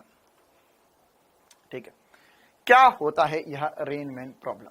ठीक है, अब हमारे पास हमें कुछ एक दो और प्रकार के अपेक्षित गति वाले प्रश्न करते हैं ना। देखो अब इसमें किस्मत वाली बात यह है कि अपेक्षित गति वाले जो भी प्रश्न हम कर रहे हैं उसमें त्वरण नहीं है, नियत वेग है, तो नियत वेग के लिए सॉल्व करना बिल्कुल आसान सी बात होती है। अब सबसे पहले तो हम कुछ बेसिक सी बातें समझ ले इस दुनिया में, है ना, क्योंकि मुझे पता है कि कुछ बच्चे ये भी गलत बता सकते हैं। देखो भाई, है ना, मैंने तुम्हें कहानी सुनाई कि नहीं कि पहले मुझे लगता था इस दुनिया में बहुत चीजें असंभव है, फिर जब से मैं तुम्हें पढ़ाने लगा हूं मुझे लगता है अब सब कुछ संभव है। तो यहां पर यह बादल है है ना, घनन घनन घिर घिर आए बदला। और यहां पर थोड़ा बड़ा बना देते हैं, चिंटू खड़ा है छाता लेकर। ठीक है, तो अब क्या क्या कंडीशन होगी, क्या क्या बेसिक सी बातें होगी, बताओ भाई। अगर बारिश है तो बारिश कहां गिरती है, बारिश कहां गिरती है? क्या हमेशा बारिश की बूंदें नीचे ही गिरती है? क्या बारिश की बूंदें हमेशा नीचे ही गिरती है? अरे बोल मेरे प्यारे, हाँ या ना? पूरा गाना सुना दो बेटा, यूट्यूब पे सुन लेना, मेरे को नहीं आता पूरा, मैं एक लाइन याद करके आया था घर से। क्या बारिश की बूंदें पूरी नीचे गिरती है, जमीन पर गिरती है? वेरी गुड, है ना, हाँ, बस इतना ही सुनना था मेरे को। बारिश की बूंदें हमेशा नीचे गिरती है। तो अगर मैं बोल रहा हूं कि सर बारिश की बूंदें देखो ऐसी भी गिर सकती है और तिरछी भी गिर सकती है, अभी मैंने बोला मान के चलो सीधी सीधी एक बादल कम कर देते, सीधी सीधी बारिश की बूंदें गिर रही है, तो ये जो बारिश की बूंदें सीधी सीधी गिर रही है, इनका वेग क्या लिख सकते हो? क्या मैं इसको सदिश रूप में, वेलोसिटी ऑफ रेन, है ना, ये क्या वर्षा का वेग, वर्षा का वेग, मैं इसे लिख सकता हूं v r j cap negative दिशा में। क्या ये मैं लिख सकता हूं? नीचे गिर रही है बारिश की बूंदें तो जे दिशा में नेगेटिव में होगी, इतनी सी बात। अच्छा सर, अब यहां पर आदमी कहां चल सकता है? आदमी कहां चल सकता है? क्या आदमी ऊपर उड़ के जा सकता है? आदमी की चलने की दिशा कहां हो सकती है? क्या ऊपर की दिशा में हो सकती है? नहीं सर। क्या आदमी ऐसा उड़ सकता है? नहीं सर। आदमी बस एक ही काम कर सकता है, आदमी आगे जा सकता है, चल सकता है इधर या इधर, बस। तो मैं अगर व्यक्ति का वेग लिखूंगा, व्यक्ति का वेग लिखूंगा तो यह हो जाएगा सर, है ना, व्यक्ति या मैन के लिए एम लिख दिया मैंने, है ना, तो ये कितना हो जाएगा? ये हो जाएगा वीएम आई कैप, वीएम आई कैप, ये दोनों का वेग मैंने लिख दिया। अच्छा, अब मुझे क्या पूछते? मुझे ये पूछेंगे कि छाता कहां छाता कहां पकड़ना है, छाता कहां पकड़ना है, मतलब कि छाता मैं ऐसे पकड़ूं, छाता मैं ऐसे पकड़ूं, छाता ऐसे पकड़े, छाता ऐसे पकड़े, कैसे पकड़े, छाता कहां पकड़ना है छाता, ये पूछा है हमसे सवाल। ठीक है, तो कहां पकड़ा जाए छाता, बताओ भाई, कहां पकड़ा जाए छाता? तो सर छाता, एक बात तो पक्की है, एक बात तो पक्की है कि अगर मान के चलो आदमी, अच्छा इसको ऐसे समझ लेते हैं कि आदमी जहां खड़ा होता है ना, सीधा पकड़ेंगे। वेरी गुड, कौन है सीधा पकड़ेंगे? हाँ बेटा, सीधा तो पकड़ेंगे, लेकिन ये भी सीधा है, ये भी सीधा है, ऐसा पकड़ ले छाता हम सीधा, है ना। तो अगर हम इसको पहले एक और तरीके से समझते, मान के चलो आदमी यहां खड़ा है, बारिश की बूंदें नीचे गिर रही है, तो छाता कहां पकड़ेगा? सर आदमी जो छाता पकड़ेगा वो ऐसा ऊपर पकड़ेगा, ऊपर पकड़ेगा, मतलब कि वर्षा जिस दिशा में आ रही है उसकी विपरीत दिशा में छाता पकड़ना पड़ेगा। और वर्षा आदमी को जहां आती हुई लग रही है, मतलब कि आदमी के सापेक्ष वर्षा का वेग, velocity of rain with respect to man. ठीक है, तो यहां पर क्या होगा? विथ रिस्पेक्ट टू मैन, मतलब कि यहां पर हम ऐसा बोलेंगे सर, ऐसा बोलेंगे कि जहां आदमी को वर्षा आती हुई नजर आ रही है, वर्षा वर्षा मत सोचो, पानी की बूंदों की बात कर रहा हूं मैं। वर्षा कहां से आ रही है? वर्षा नहीं, पानी की बूंदे आ रही है बेटा, तू पानी की बूंदे सोच। तो यहां पर क्या होगा sir? Velocity of rain with respect to man, बारिश की बूंदों का वेग आदमी के सापेक्ष जहां होगा उसकी विपरीत दिशा में छाता पकड़ना होगा। क्या इतनी सी बात चमक रही है कि सर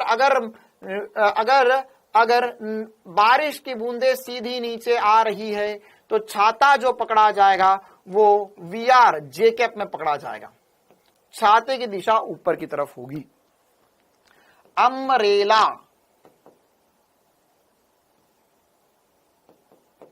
अम्ब्रेला जो होगा, छाता जो है वह ऊपर की ओर पकड़ा जाएगा। अच्छा, तो अब अगर मान के चलो आदमी, अब आदमी पहले खड़ा हुआ था तो बूंदे सीधी सीधी नीचे आ रही थी, लेकिन अगर आदमी चलने लगेगा तो छाता कहां पकड़ना पड़ेगा, कहां पकड़ना पड़ेगा, है ना। सर रेनकोट पहन लेना, वेरी गुड बेटा, तो एक काम करते रेनकोट पहन लेते, बंद ही कर देते फिजिक्स की क्लास। फिर अभी रेनकोट पहन लेना, अभी फिर नदी नाव वाला सवाल करूंगा तो सर काहे को तैर रहे हैं, काहे को नाव चलाएंगे, हम तो शिप खरीद लेंगे, है ना, बड़ी बड़ी बातें। सर काहे को हम इसके पहले आपेक्षिक गति पढ़ रहे थे, सर हम तो ऐसी ही गोली उड़ा देंगे, कोई दिक्कत नहीं सर, हम तो मिसाइल लॉन्चर हमारे पास हो तो कैलकुलेट करके सभी कुछ कर देगा।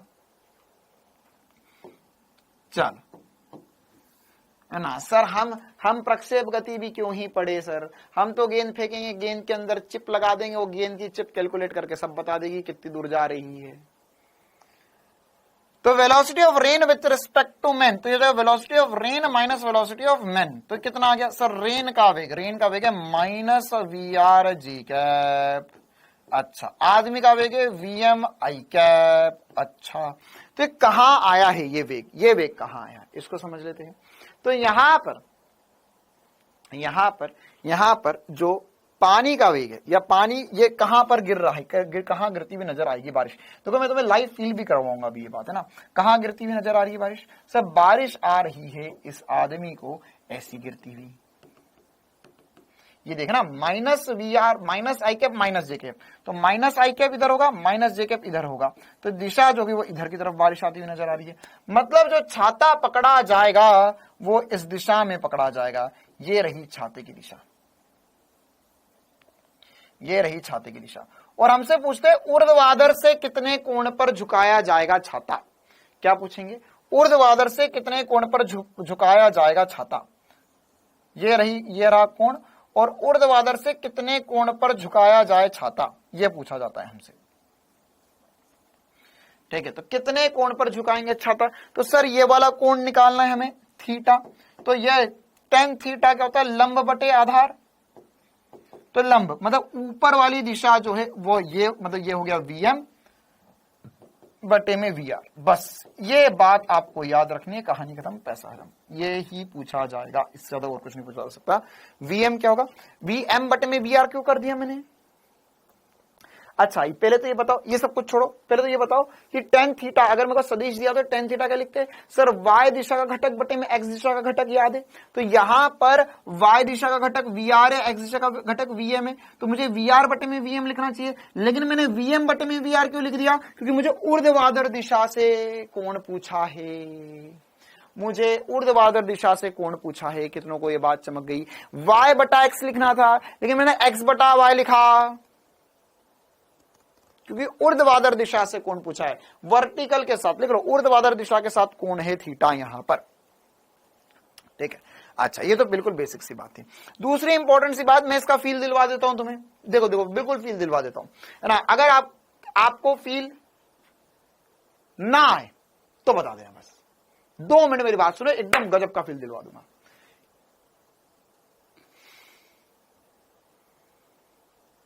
मेरे को पता था एक तो आएगा। आया है आशुतोष यादव, क्या बोले अब इसके बारे में। आशुतोष, मुझे संतोष हो रहा है तुम्हारे सवाल पे। वो पूछ रहा है सर वेग में, रेन के वेग में नेगेटिव क्यों कर दिया। बेटे, तेरे गांव में बादल ऊपर, बारिश ऊपर जाती क्या कि नीचे आती। देखो यहां पर, छोड़ो। तो अब यहां पर क्या इंपॉर्टेंट सी बात है, अरे 45 डिग्री पर नहीं होगा बेटा, 45 डिग्री तब होगा जब ये दोनों बराबर होंगे। दोनों बराबर हो जरूरी थोड़ी ना है। चल, तो क्या फील है, ध्यान समझो, पहले फील समझ लो, फिर उसके बाद अपने आप चीज समझ में आ जाएगी। अगर मान के चलो आप लोग, है ना, नॉर्मली बारिश हो रही है, कोई हवा नहीं चल रही, बारिश हो रही है, सीधे सीधे नीचे आ रही है, आप छाता लेकर ऐसे खड़े हो, तो क्या बारिश नीचे आती है। हाँ सर, ऐसा फील आता है, हाँ सर, ऐसे ऐसे हम लोग नीचे जा रहे हैं, बिल्कुल ऐसे चले, ठीक है। लेकिन अगर आप गाड़ी पर बैठ जाओ, बाइक पर बैठ जाओ, तो जैसे ही थोड़ी आगे चलती है गाड़ी, क्या ऐसा फील आता है कि बारिश की बूंदें अब सीधी ना आते हुए ऐसी आ रही, ऐसी आ रही, ऐसी ऐसी ऐसी ऐसी, या ऐसी हमारे ऊपर आकर लग रही है जोर जोर से। और कभी कभी तो ऐसा होता है एकदम तेज गाड़ी भगाओ तो ऐसा लगता है बारिश की बूंदें सारी मेरी मुंह पे आने लग गई है। क्या ये फील आया है, कि सर जितनी तेज गाड़ी चलाते हैं बारिश की बूंदें इतनी ज्यादा तेजी से हमारे मुंह पे लगती है। क्यों, क्योंकि अब क्या हो रहा है, जैसे बारिश की बूंदें तो सीधे नीचे गिर रही थी, उनकी दिक्कत नहीं है, तुम्हारी दिक्कत है। तुमने, हाँ साइकिल पे भी लगता है, बिल्कुल सही बात है बेटा, है ना। इसीलिए हम यूजुअली क्या करते हैं, अगर चलते हुए रहते तो छाता, है ना, छाता चलते हुए कभी ऐसे नहीं पकड़ते, चलते हुए हमेशा छाता ऐसा कर लेते, ऐसे पकड़ के चलते, ऐसे पकड़ कर चलते छाता, ऐसे पकड़ के चलते हैं छाता, ठीक है।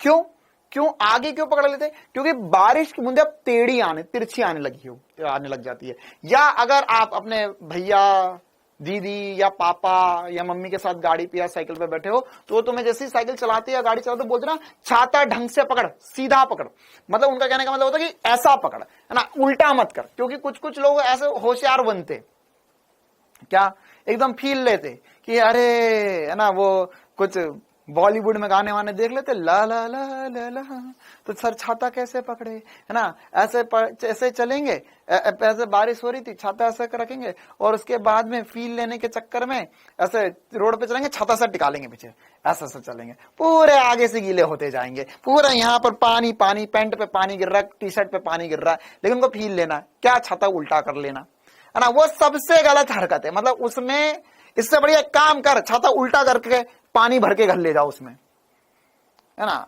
ये इससे बेकार हरकत नहीं हो सकती। ऐसा भैया पीछे कर लूं मैं छाता, उल्टा कभी मत रख लेना गलती से भी, कि अगर तू चल रहा है छाता और छाता पीछे कर लिया, छाता आगे कर। क्यों, क्योंकि तुम्हारा बारिश का वेग तो नीचे है, अब तुम्हारा वेग आगे की तरफ है, तो उस कंडीशन में जो अपेक्षित वेग होगा वो ऐसा आएगा। मतलब कि अगर तुम इस तरफ गति कर रहे हो तो पानी की बूंदे ऐसी आती हुई लगेगी, तुम्हारा वेग जितना बढ़ता जाएगा, अब ध्यान समझना, तुम्हारा वेग जितना ज्यादा बढ़ता जाएगा, वीएम जितना ज्यादा बढ़ता जाएगा, क्या थीटा उतना बढ़ता जाएगा। अगर मैंने वीएम बढ़ाया तो थीटा बढ़ता जाएगा, बिल्कुल सर। मतलब कि अगर मैंने वीएम बढ़ाया तो अगर पहले बारिश की बूंदें मुझे ऐसी आती हुई लग रही थी, तो अगर मैंने यहाँ पर वीएम मतलब मेरा वेग, एम मतलब मेरा वेग, मैन का वेग, अगर वो बढ़ा तो बारिश की बूंदें और ऐसी होंगी, और बढ़ा तो बारिश की बूंदें और ऐसी होंगी, और बढ़ा तो बारिश की बूंदें और ऐसी होती जाएंगी। तो जितना ज्यादा तेज चलोगे बारिश की बूंदें उतनी सीधी आती हुई लगेंगी, है ना। इसी वजह से अगर तुम गाड़ी वगैरह में बैठे हो, अगर कार वगैरह में या बस वगैरह में अगर हम बैठते और बारिश की बूंदें, है ना, बारिश आती रहती है, और अगर तुम सामने कांच में देखो तो भड़ करके पूरी बारिश की बूंदें सीधी कांच के ऊपर गिर रही है। या अगर कभी गाड़ी में चल रहे हो या ट्रेन, करना मत, है ना, कर लिया हो तो बस ठीक है, बाकी करने की जरूरत नहीं है। क्या कि अगर ट्रेन चल रही है और ट्रेन बारिश हो रही है और आपने हाथ बाहर निकाल दिया, तो ऐसा लगता है बारिश की बूंदें ऐसी आकर मेरे हाथ पे लग रही है, सीधी आके हाथ पे लग रही है, वो ऐसी आती भी नहीं लगती है। तब अगर हाथ ऐसा करो तो हाथ पूरा इधर से गीला हो जाता है, इधर से गीला नहीं होता, यहां से सामने से गीला हो जाता है हाथ पूरा। क्यों, क्योंकि ट्रेन बहुत ज्यादा तेज चल रही है ऐसे, और बारिश की बूंदें तो धीमे धीमे कर रही है। मतलब वीएम का मान बहुत हो गया तो कोण बहुत हो गया, तो कोण ज्यादा होती है, ऐसी बारिश की बूंदें आती हुई नजर आएगी तुम्हें, ऐसी सीधी सीधी तुम्हारी तरफ आएंगी। क्या क्लियर है ये छोटी सी कहानी, आई बात समझ में, है ना। क्यों, क्योंकि वीएम बढ़ेगा तो थीटा बढ़ जाएगा। आ गया सबको जबरदस्त फील। हाँ, ये टेस्ट में आएगा बेटा, ये सब कुछ टेस्ट में आएगा।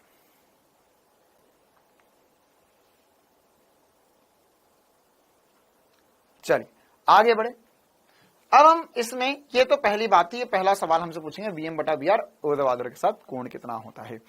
अब इसमें दूसरी इंपॉर्टेंट सी बात, अच्छा चलो पहले एक बार ये वाला सवाल कर लेते हैं, सवाल पढ़ो ये वाला सवाल करते। एक स्थित व्यक्ति बारिश की बूंदों को ऊर्ध्वाधर रूप से गिरता हुआ देखता है। जब वह 4 किलोमीटर प्रति घंटे की रफ्तार से चलता है तो छाते को ऊर्ध्वाधर से 53 डिग्री के कोण पे पकड़ता है। तो बारिश की बूंदों का वेग ज्ञात कीजिए। बताओ भाई।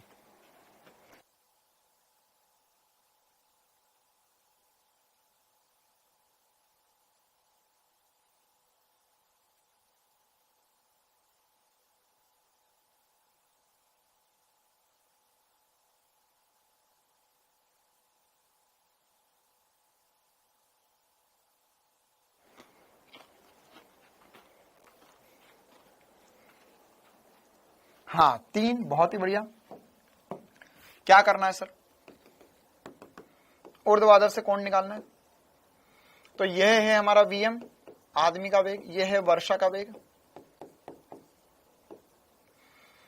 तो ये हो जाएगा टेन थीटा वी एम बटे में वी आर, यही फॉर्मूला लिखा अभी हमने, वी एम बटे में वी आर। तो कितना आएगा, टेन 53, ये होगा वी एम निकालना है, वी आर कितना है, वी आर कितना है 4, तो टेन 53 कितना होता है बताओ भाई, 4/3 होता है। एक मिनट, अच्छा आदमी का वेग 4 दिया हुआ है, वर्षा का वेग निकालना है हमें, ठीक है। कितना आ रहा है, 3 आ रहा है, बहुत ही बढ़िया।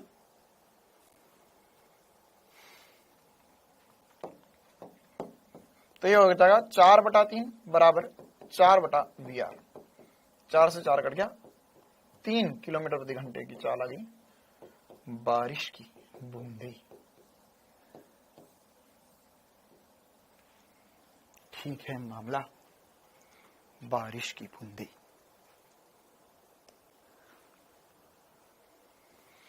चलो आगे बढ़ते हैं, है ना, एक और सवाल करते हैं हम, एक और सवाल करते हैं,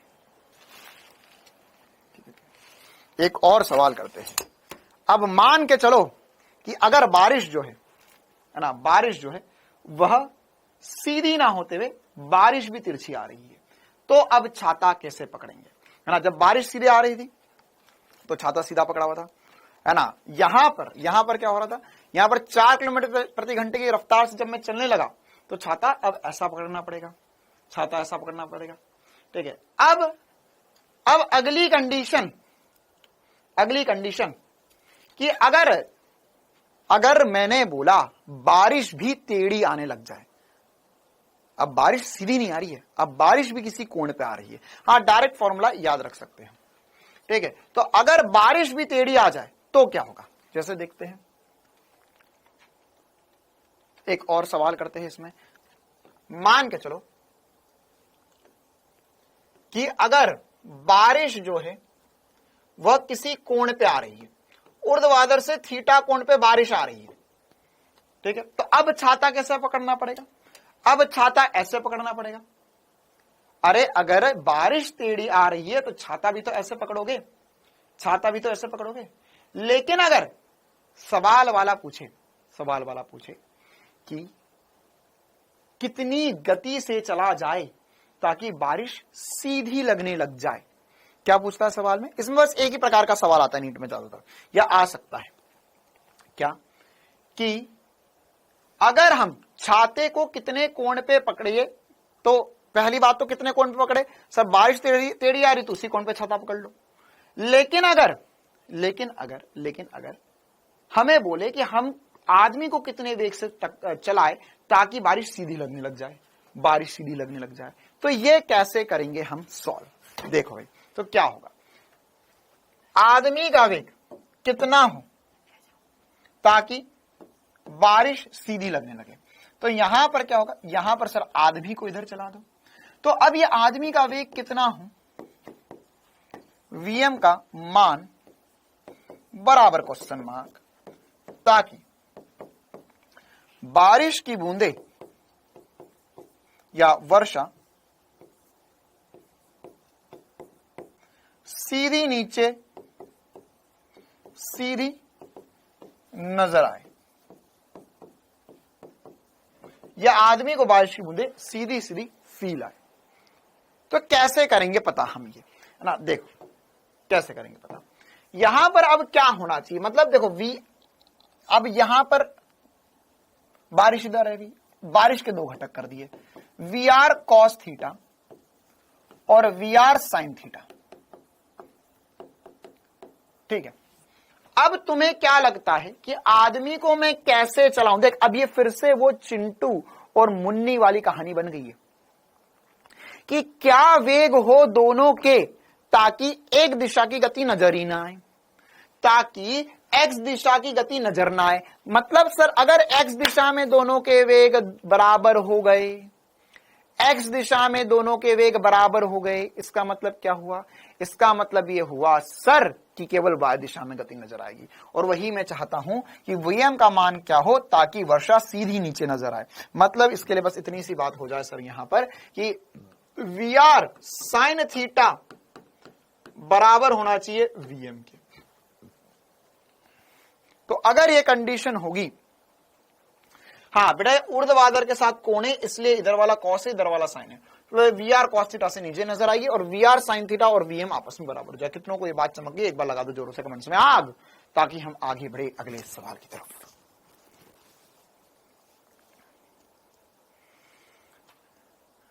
ठीक है मामला।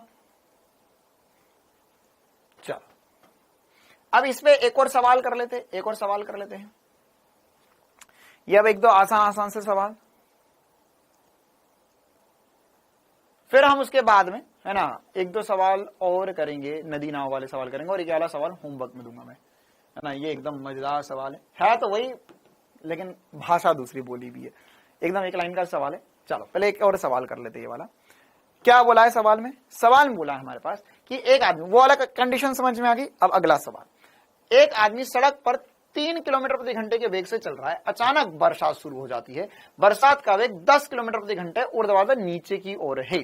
अच्छा, अब व्यक्ति के सापेक्ष बरसात का वेग क्या होगा? बस आसान सी बात पूछिए, कोई कोण वोण वाली बकवास बातें नहीं पूछिए, एक लाइन का सवाल है। क्या बोला है? हमें बोला है सर आदमी का वेग 3 किलोमीटर प्रति घंटा या 3 आई कैप है, वर्षा का वेग हमें पता है सर नीचे की तरफ होता है 10 जे कैप हो गया। अब हमें पूछा है कि यहां पर व्यक्ति के सापेक्ष बरसात का वेग, वही हमने निकाला, velocity of rain with respect to man. तो व्यक्ति के सापेक्ष वर्षा का वेग तो ये हो जाएगा वी आर माइनस वीएम। तो वी आर कितना है सर? वी आर है -10 जे कैप -3 आई कैप। ये मेरा आंसर, ठीक है, ये मेरा आंसर है। जैसा भी मैंने फॉर्मूला बताया बस उससे निकालना। अब परिमाण बताना है बस आपको। क्या बताना है? परिमाण बताना है। तो परिमाण क्या हो जाएगा सर? परिमाण हो जाएगा -10 का वर्ग प्लस -3 का वर्ग, ये हो जाएगा √109। कितना हो गया? 109 किलोमीटर प्रति घंटा। एकदम आसान सा सवाल, ये भी पूछा जा सकता हमसे। कौन पूछता तो फिर से वही कर लेते हैं हम। क्लियर है कहानी? चलिए आगे बढ़ते हैं हम। ये वाला सवाल आपके होमवर्क में बिल्कुल आसान सवाल है, चिंता ना करें। अब हम आगे बढ़ते हैं और एक आखिरी प्रकार के प्रश्न की तरफ जाते हैं, जिसको हम कहते हैं नदी नाव। देखो, नदी में नाव भी हो सकती है, व्यक्ति भी हो सकता है, मतलब नदी व्यक्ति भी पार कर सकता है, नाव भी पार करवा सकते हैं। संबंधित प्रश्न, नदी नाव संबंधित प्रश्न एक हमने ऑलरेडी कर लिया कि नदी में ऊपर जाना नीचे आना, ठीक है, वह एक विमीयत है। अब हमें द्विविमीय चर्चा करनी है। इंपॉर्टेंट सी बातें सारी ध्यान से सुनेंगे सभी बच्चे। मान के चलो यहां पर एक नदी है, अब हमें क्या करवाना है ना, नीला पानी, नदी का कल कल बहता हुआ पानी, हमें नदी पार करनी है। क्या करनी है? नदी पार करनी है। मान के चलो कि यहां पर एक नाव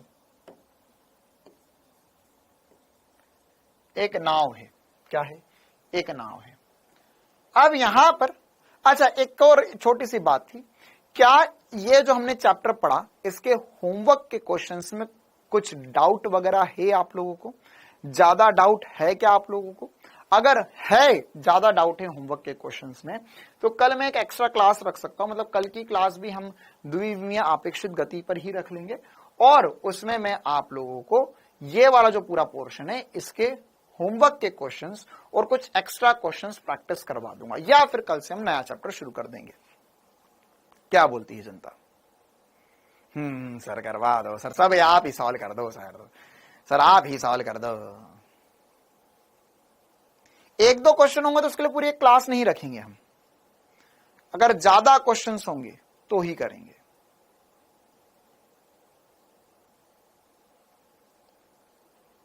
चलिए ठीक है, चलो ठीक है, परसों से नया चैप्टर शुरू कर देंगे।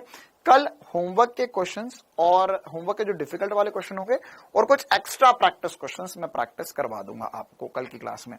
कल की मतलब कल सदीश के भी एक्स्ट्रा प्रैक्टिस क्वेश्चंस कर लेंगे, और कुछ पीवाईक्यूज जो बचे हुए होंगे वो भी कर लेंगे, और कल सारे क्वेश्चंस हम प्रैक्टिस कर लेंगे। ठीक है, इसके भी और कुछ एक्स्ट्रा प्रैक्टिस करवा दूंगा, है ना। इसका भी मैं बेसिक बता देता हूं, बाकी कल मैं इसको कंप्लीट भी करके इसके भी क्वेश्चंस प्रैक्टिस करवा दूंगा। है ना। यहां पर क्या होता है और क्या क्या कंडीशंस हमें पढ़नी है, इसमें कुछ क्वेश्चंस आपको होमवर्क में मिल जाएंगे, बाकी कल की क्लास में अगर नहीं बनते तो हम डिस्कस कर लेंगे। देखो क्या हो रहा है यहाँ पर, अब ये नाव है, अब ये नाव को नदी पार करना है, तो मान के चलो हमने बोला कि ये इसकी चौड़ाई जो है, नदी की चौड़ाई जो है x है कुछ, है ना, कुछ x चौड़ाई होगी नदी की। अब यहां पर क्या क्या हो सकता है और कैसी कैसी बातें हो सकती है। मान के चलो नाव जो है वो इधर तैरना शुरू हुई, अच्छा नाव तैर रही, उससे पहले कुछ बेसिक सी बातें। यहां पे जो नदी है, ये नदी का वेग जो है वो इस तरफ VR है, नदी का वेग जो है वो इस तरफ VR है, ठीक है। अब क्या क्या हो सकता है, अब क्या क्या हो सकता है, नाव जो है वह कहां कहां जा सकती है, कैसे कैसे जा सकती है। सर नाव जो है वो या तो ऐसे नदी पार कर सकती है या इधर जा सकती है। सर ऐसे में तो नदी पार नहीं कर पाएगी, चलो ठीक है, ये वाला ऑप्शन तो बंद हो गया। तो क्या हो सकता है, सर नाव वाला आदमी इधर नाव ले जाए, नाव वाला आदमी इधर नाव ले जाए, या नाव वाला आदमी इधर नाव ले जाए। सर इधर नाव ले जाएगा तो यहाँ ऐसा हो सकता है ना कि ऐसे घूमते घूमते यहाँ पार कर जाए, या सीधे यहाँ कहीं पहुंच जाए, या सीधे यहाँ कहीं पहुंच जाए। ये कुछ कंडीशंस हो सकती है। तो अगर मैं इन सब का व्यापक रूप लेना चाहूं तो मैं ऐसा बोल सकता हूं कि आदमी जो है वो नाव को किसी कोण थीटा पर नदी के सापेक्ष ऊर्ध्वाधर से किसी कोण थीटा पर चला रहा है। ये बोट लिख दिया और ये VR लिख दिया, नदी का वेग, ठीक है। तो एक बार मैं पहले इनके घटक घटक करके लिख देता हूं, घटक घटक करके लिख देता हूं। क्या मैं ऐसा लिख सकता हूं, VR जो हो जाएगा वो हो जाएगा VR I कैप। क्या मैं ऐसा लिख सकता हूं, VR सदिश जो हो जाएगा वो VR I कैप हो जाएगा। क्लियर है। इसी प्रकार से देखो ऐसा भी हो सकता है ना किसी कोण पे चले, इसी प्रकार से जो बोट का वेग है उसके भी मैं घटक कर सकता हूं। एक घटक इधर आएगा VB cos थीटा और एक घटक इधर आएगा VB sin theta. VB cos theta, एक घटक आएगा VB sin थीटा। तो अब मैं यहां पर इसे कैसे लिख सकता हूं, मैं लिख सकता हूं सर जो बोट का वेग होगा बोट का वेग जो होगा नदी के सापेक्ष वो हो जाएगा, वो कितना हो जाएगा, ये हो जाएगा sir VB cos theta I cap, अच्छा सॉरी J कैप, प्लस ये विपरीत दिशा में है, ये ऐसे लिख देंगे minus VB sin theta I cap. क्या ये छोटी सी बात सभी को चमकती है, क्या ये सभी को चमकती है। कल 12 बजे नहीं लेंगे, इसी टाइम पे क्लास लेंगे। चल तो अब अगर मैं तुमसे पूछूं कि ये जो नदी पार कर रहा है इसे नदी पार कौन सा वेग करवा रहा है, नदी पार कौन सा वेग करवा रहा है, नदी पार कौन सा वेग करवा रहा है। सर नदी पार की अगर मैं बात करूं तो नदी पार मतलब वेग का वो घटक जो इसे ऐसे ले जा रहा है। देख एक ये वेग के दो घटक, मतलब एक वेग इधर ले जा रहा है, नदी वाला वेग इधर ले जाएगा, एक वेग इधर ले जाएगा। तो नदी पार कौन करवा रहा है, सर J कैप वाला नदी पार करवा रहा है। और ये वाला घटक क्या करवा रहा है, सर ये वाला घटक जो है वो इसे x दिशा में गति करवा रहा है। कहां करवा रहा है, x दिशा में गति करवा रहा है, ठीक है। तो अगर मैं इसके घटक तोड़कर लिख लूं और मैं लिखूं नेट या परिमाणी वेग क्या होगा हर दिशा में, तो मैं ऐसा बोल सकता हूं सर नेट या परिमाणी वेग जो हो जाएगा वो हो जाएगा कि सर एक एक तो x दिशा में हो जाएगा VR minus VB sin theta I cap plus VB cos theta J cap. मैंने परिमाणी वेग लिख दिया कि नदी पर नाव चल रही है, अब तो क्या क्या वेग हो सकते हैं। तो मैं ऐसा बोल सकता हूं कि ये वाला वेग घटक जो है वह नदी पार कराएगा, नदी पार कराता है, और ये वाला जो घटक है, ये वाला जो घटक है वो क्या करवा रहा है, सर ये एक्चुअल में इसे आगे पीछे चला रहा है। सर तो आगे पीछे मतलब देखो ऐसा हो सकता है ये पहुंचकर यहां पहुंच जाए, ये यहां निकल जाए, तो ये एक्चुअल में इसका इस दिशा में जो विस्थापन है वो ये वाला घटक करवा रहा है, और ये इसे हम कहते हैं अपवहन करवा रहा है, अपवहन या ड्रिफ्ट करवा रहा है।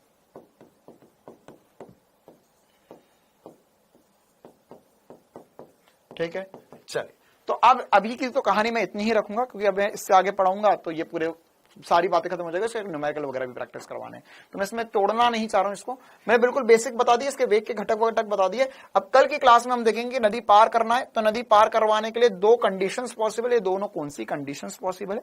और इसके अलावा आपकी 4 बजे क्लास कब से होगी, बस थोड़े दिन में वापस से हम 4 बजे करना शुरू कर देंगे, ठीक है। तो इसके अलावा जो सारी कहानी है वो हम अब अगली क्लास में देखेंगे, और अगली क्लास में हम इसके आगे का सब कुछ पढ़ लेंगे। कॉस थीटा ऊपर क्यों ले लिया बेटा, क्योंकि ये कोण के साथ जो घटक होता है वो कॉस होता है, कोण के लंबवत साइन होता है। इसमें मैं अपेक्षित गति में आपको और भी कुछ प्रैक्टिस के क्वेश्चन से जो होमवर्क में डाले वो कल की क्लास में डिस्कस कर लूंगा, ठीक है। चलो, तो कल हम मिलेंगे इसी टाइम पे, जितना पड़ा एक बार रिवाइज कर लेना। Thank you, tata, bye bye.